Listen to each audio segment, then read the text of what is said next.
Before we get on to the Liverpool match, Coufal's done an interview with The Athletic. You haven't seen it, have you?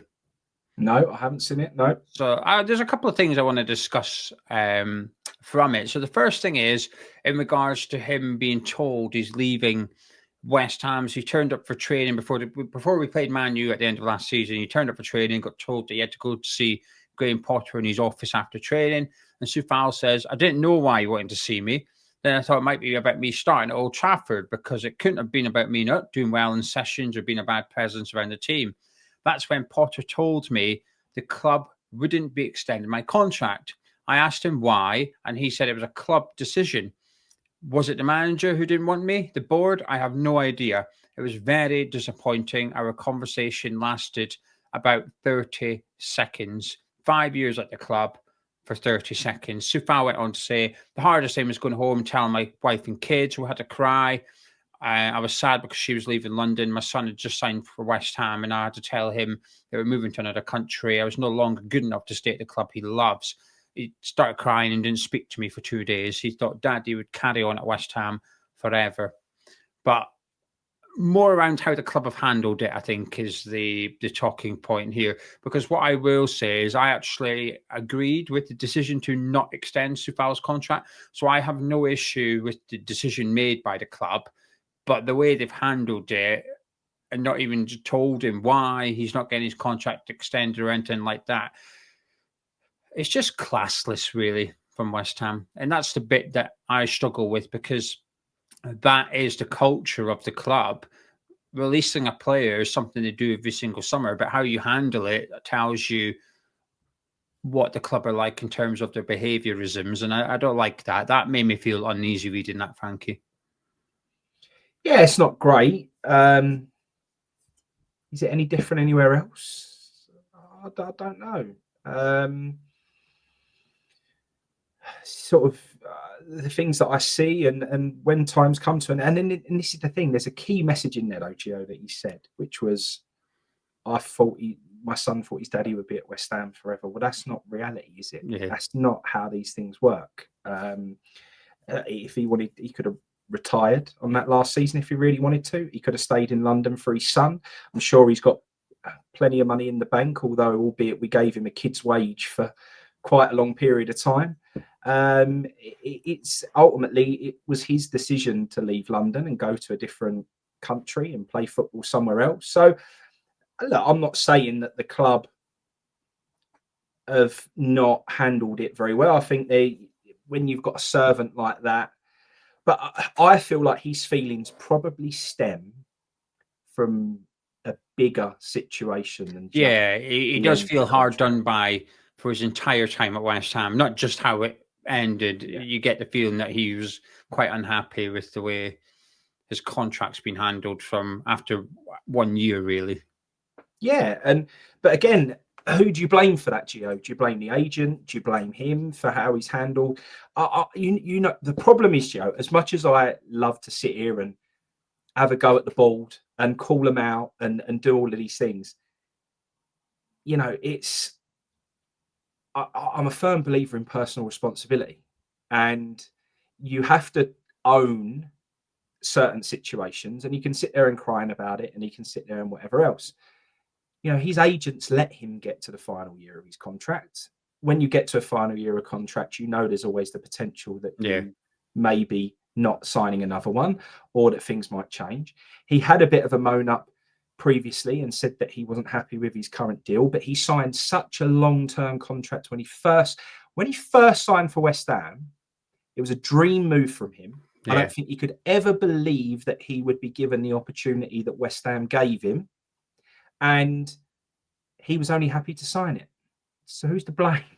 He signed it. He was happy to do that length of contract on that, for albeit what was a kid's wage. It was a kid's wage. It was a wage that was far beneath anybody else in that squad.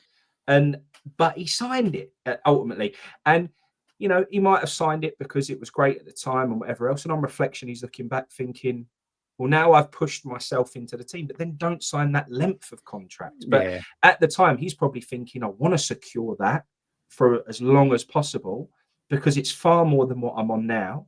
I want to play in the Premier League, But once you sign yourself into it, unless you're a absolute superstar and there's people sniffing around you to want to sign you, it's very difficult to try and renegotiate a contract halfway through. Yeah. So it's tough. So look, I think there's personal responsibility there. There have been players I've been far more annoyed about how we've handled it. And I feel like there were players who at the time maybe still had a bit more to offer. I felt like Coufal kind of come to. Yeah, I mean, I think that too, we yeah. could all see it. I feel like he probably should have been able to see it. Whether he felt like the club owed him one more payday, it is very possible that he felt that way, especially after everything. But let's be honest, he kicked off and went quite public with his displeasure of his previous deal. And that he felt now he'd broken in and played a lot of first team football, he deserved a better offer from the club. I think the relationship was already probably quite strained at that point. And I very much doubt that anybody there, in fact, they probably had great pleasure in just saying, off you go, because the relationship was already very, very strained. So look, I don't like it. He was a good servant. We had value for money wise out of him, probably one of the most values we've had out of any player for what we paid for him in terms of a transfer fee and a total figure for the time that his wages while he played for us. So, you know, it wasn't great. It could have been handled a lot better. I feel like he was really hard done by. But again, at the end of it, I feel like maybe he shouldn't have been as surprised as he was. Yeah, I don't disagree with the word you've said there, actually. I think the interesting thing is that you said he was quick to sign a long-term contract, and obviously the jump in money from Prague to West Ham was significant for him, and he's perhaps not looked ahead to the future, which is, well, what happens if I do really well? I'm now going to be very poorly paid here.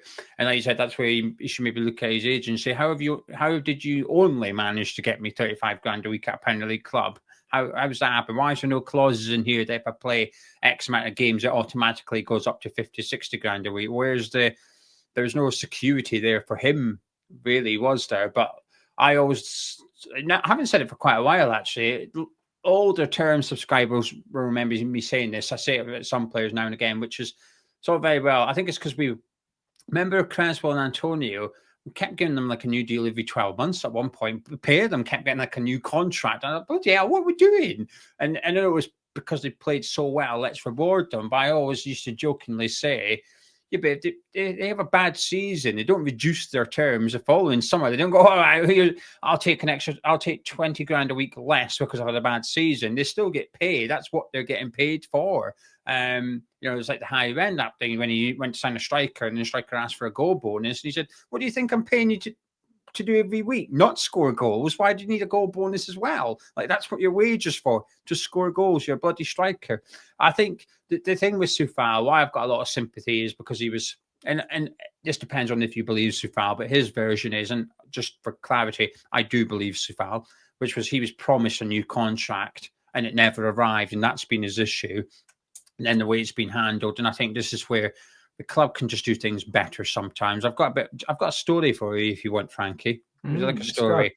So it's someone that used to work at West Ham, not in a player's capacity, but in a high-profile role at West Ham United. And his contract was coming to the end of this. At the end of the season, his contract was coming up, and he was pestering the club, saying, "Am I getting a new deal? Am I getting a new contract?" They said, "Yeah, you're getting a new contract. It'll get sorted." Blah blah blah, and it kept on. It'll get sorted.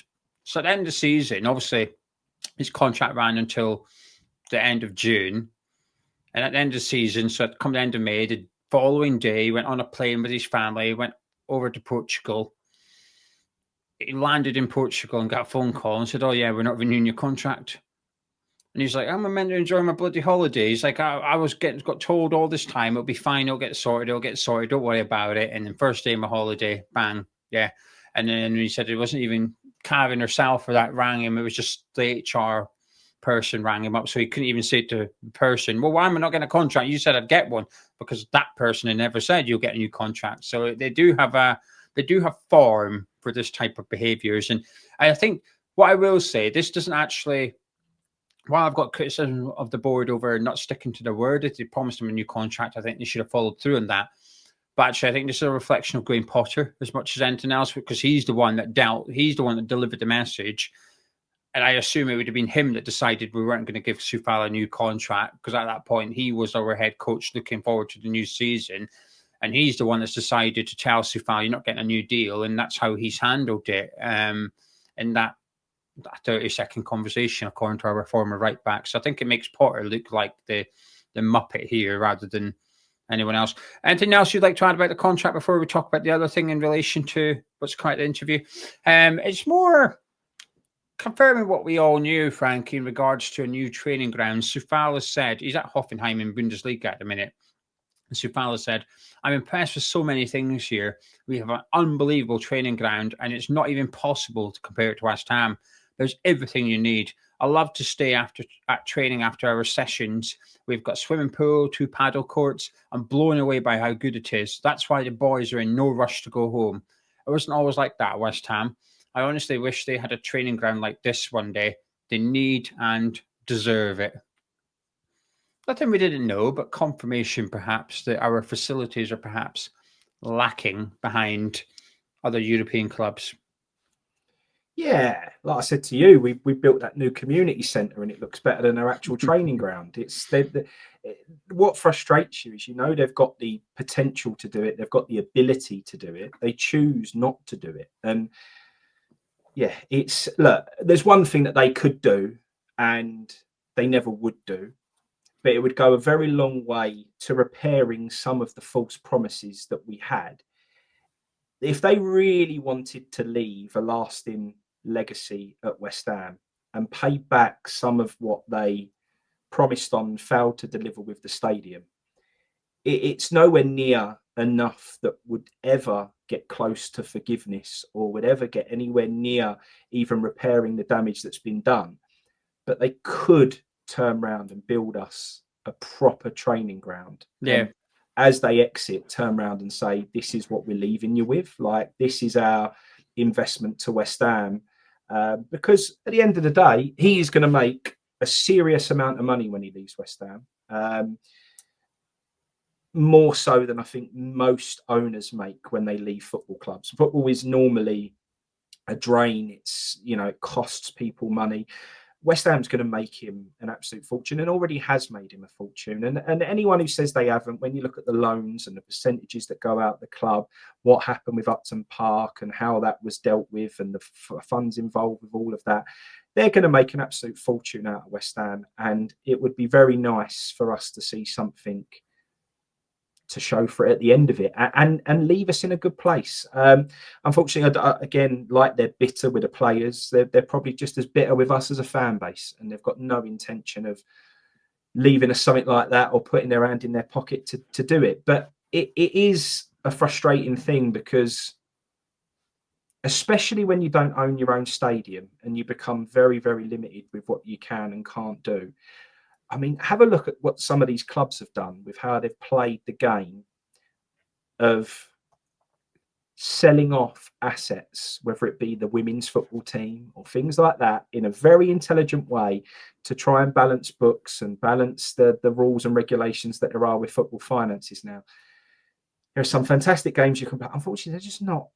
I don't know whether they haven't got the energy to do it no more, whether they haven't got the brain or the acumen to do it anymore. But it does leave us in a bit of an awkward place. And there's nothing better, is there, than when you go to work, you're in a happy place where you want to be. I've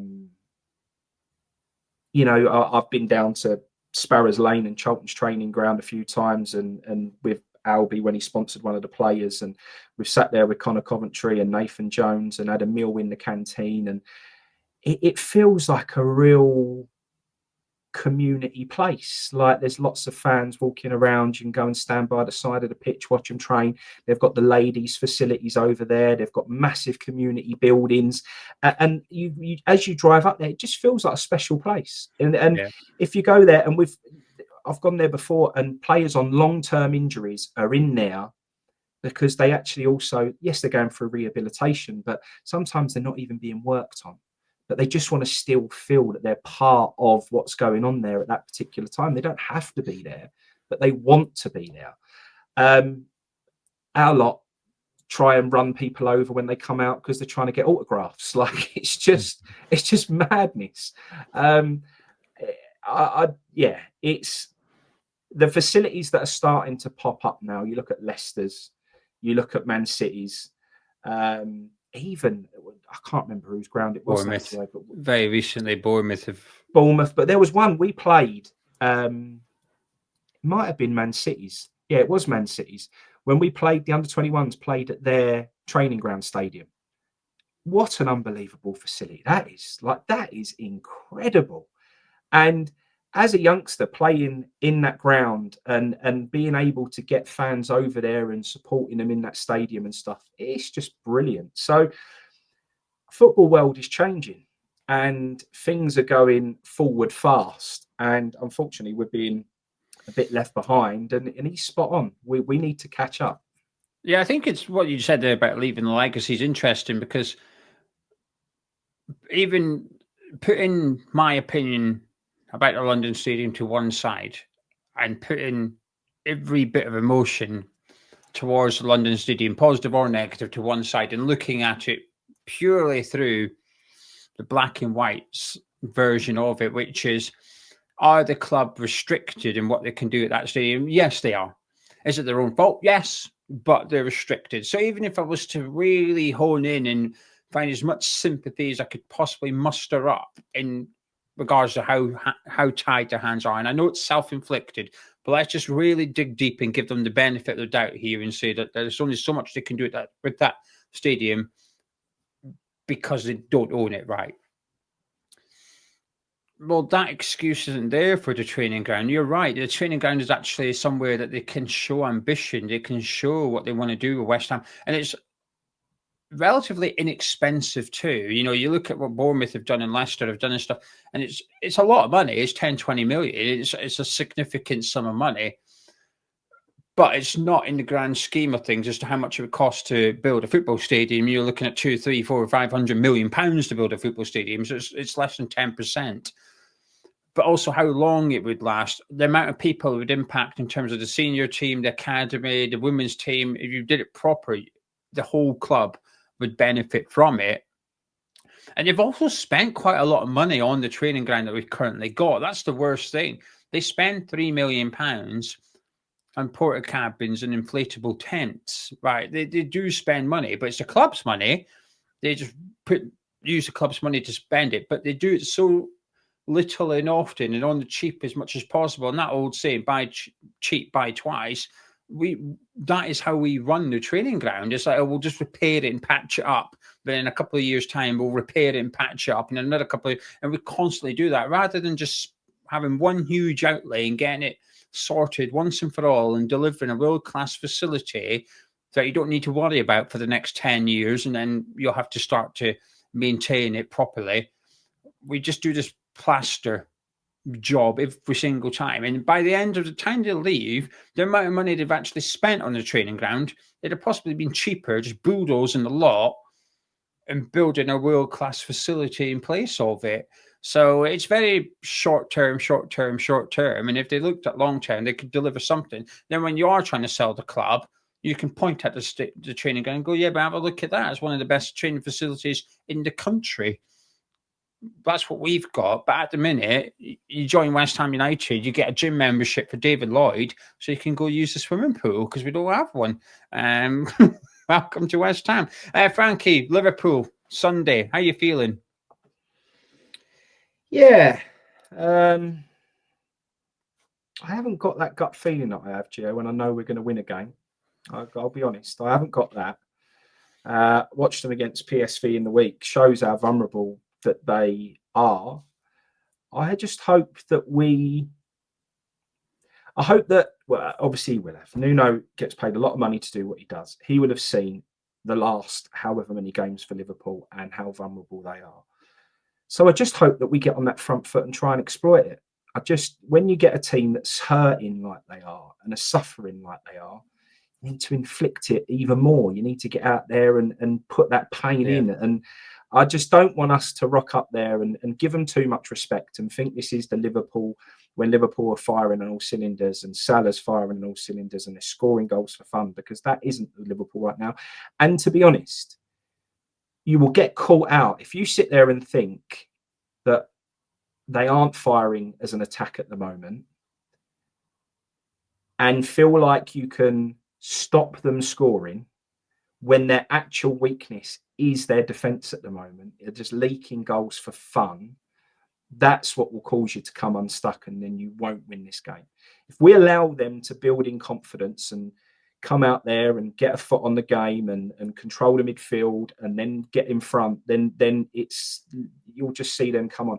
You've got to get in their faces early doors, exploit their vulnerability and attack. So yeah, I just hope we've got the minerals to do it. I'm looking forward to it. I think Gio fancies it big time. I do, but I do, because they've lost 9 of their last 12. Like, they are terrible at the minute. They are. We've still got a lot to do. And listen, if Liverpool turn up, Liverpool win because they have much better players than we do, etc., etc. But the probability of them turning up is quite low at the moment, or it's low for Liverpool. So they are favourites, and they should be favourites for Sunday. But I don't know. I did my video earlier, which goes up on Saturday, with Neil, the Liverpool fan, who I think is one of the best on YouTube. I think he's fantastic. And he was explaining about what's going wrong with Liverpool. But when we got on to talking about the game, and at one point he genuinely said it's not beyond the realms of possibility West Ham win 4-1. He said that's not impossible. He goes on to explain why, and why Liverpool can win and why Liverpool can lose and stuff like that. I think it's a good listen. I think it's a good interview. But he did say don't rule out West Ham winning 4-1 or something like that. I mean, he pointed at mainly Konate in particular. But he said against PSV at one point, Szoboszlai's turned around at the bench pointing at Konate saying, what's he doing? And Van Dijk can't even look at him. And he said, but that's how bad things are at Liverpool right now. He said Slot then 2 minutes later had to sub Konate because the players either side of him were sick of him. He said, that's bad. Do you know how bad you've got to be for that to start happening on the football pitch with everyone witnessing as well? So, yeah, I think this is the best time to play Liverpool. At the end of the day, like, for too often we've gone into a game against Liverpool, Man City, or whatever. They're just in ridiculous form. We were playing Arsenal this weekend. I said we're getting beat, right? It almost doesn't matter what our form is. Arsenal are just unstoppable at the moment. And you always come up against big teams in that type of form. They're just good. Liverpool are not that, right? They're 12th in the league right now. We beat Liverpool on Sunday. We go 4 points behind them. That has to be the ambition. Then we go up to Old Trafford on Thursday. And I don't trust that Man U team at all. I don't trust them at all. The next 2 fixtures we've got to be looking at and aiming to get 4 points from. We have to. We absolutely have to. Because come the end of the season, because Liverpool will be in good form again this season. I feel quite confident Liverpool will go on a winning streak and they will start winning games. And Salah will start scoring. Isak will start scoring. And hopefully in that period, Liverpool play Wolves, Burnley, Leeds. But we've already played them and we've got something against them. We had a little bit of luck on our side in terms of fixtures. You've got to, when these opportunities, which is playing Liverpool at this point, when they arise, you have to take them. You have to, and it doesn't matter what your ambitions are, whether you're trying to get European football or stay out of relegation. This is a winnable fixture. They've got 3 points from the last 5 games in the Premier League. Forget it's Liverpool. This is one of the most out of form teams in the division. We have to be aiming to win on Sunday. We have to. And Nuno, what you said is right. Nuno will have watched the last so many games of Liverpool. Well, if he watched the last 12 games of Liverpool, he would have seen them get beaten 9 times. There's a lot of evidence, a lot of proof as to how you can score against Liverpool, how you can stop Liverpool, how you can beat Liverpool. There's 9 games of it there out of 12. So you don't even need to stumble upon a master plan. the other managers have presented it to you. All you've got to do is figure out what they've done and replicate it with your team on Sunday. Neil went into quite detail about how West Ham can beat Liverpool. There's 2 or 3 things you've got to do, and they're quite obvious, but if you do it, you'll win. They are vulnerable right now, Frankie. So, yeah, not only do I fancy us, I think there should be a pressure on us to get something on Sunday. Honestly, there should be. We have to. A draw is a good result. It's still Liverpool. But I wouldn't take it. I want to go toe-to-toe with them, and I fancy us. But this is just it. Neil, with his 4-1 comment, didn't watch the second half of Bournemouth. Because if he had, he would know that it's not possible, because we don't even attempt to score a goal in the second half of a football match if we've got a lead. So that's what we can't do. That's what and you look at the PSV game, they scored 3 goals in the second half. You can't be 1-0 up at half time and stop playing. Yeah. You have to continue to play football. If we get a lead, keep at them, get the second, get the third. And even when you get the third, keep playing football. If at any point he goes, I'm going to take every single striker who's on the pitch off, which we don't normally have many on there in the first place. But if he takes them off, stick Soucek in a weird position that don't even have a position and think that you'll see the game out, it's the worst thing that you can do. You've got to take it to this mob and keep going. And if we do, I'm with you, Joe. I think they're there for the taking. But we've just got to be confident enough to, 1, play from the start, but 2, continue that right till the end. The question is, will we take them on Sunday? What's your final words, your score prediction? What are you thinking? For some reason, I've just got another draw in my mind. That's what I feel is going to happen. And I think we'll come away frustrated with a draw as well. I think it could be a very similar scenario to Bournemouth. I think we'll probably get a lead, and then I think they'll work their way back into it because we'll let them. And then I think we'll be having a conversation where we're saying, oh, haven't we got that game over the line? They were there for the taking. But there's been so much backlash after the Bournemouth game, and he's tried to do it again. He does this thing, 2 games of trying something and then realise it don't work and stops. So we had those 2 games that we should have won, and he started with dodgy lineups and it went wrong. Well, I'm hoping now he's tried this, let's just shut up shop, and realised it ain't the way forward, and he doesn't do it. And if he doesn't do it, then I'm confident that we can get a win. If we're going to win, I do think we've got to put them away. So if we're going to do it, I think you've got to be looking at 3-1. So I'm going to go with 3-1 as my predicted scoreline. Love that. Well, you guys at home, thank you very much for joining us. If you enjoyed this podcast as much as I have, please do drop a like on the video by clicking the thumbs up button. Get involved in the comments below. Let us know what you think in regards to Coufal's interview, which is on the Athletic. There's a lot more to it than that. I don't want to just read out the whole interview. That would be a bit unfair. So I've taken out a couple of snippets that I quite liked or found the most interesting, and I wanted to discuss it with Frankie. Do go to the Athletic and check it out. Subscribe to Hammers Chat. Myself and Frankie will catch you next week, hopefully celebrating a big 3 points for West Ham, beating Liverpool and looking ahead to going up to Old Trafford on Thursday night for another 3 points as well. Thank you very much for joining us. We'll catch you in a bit.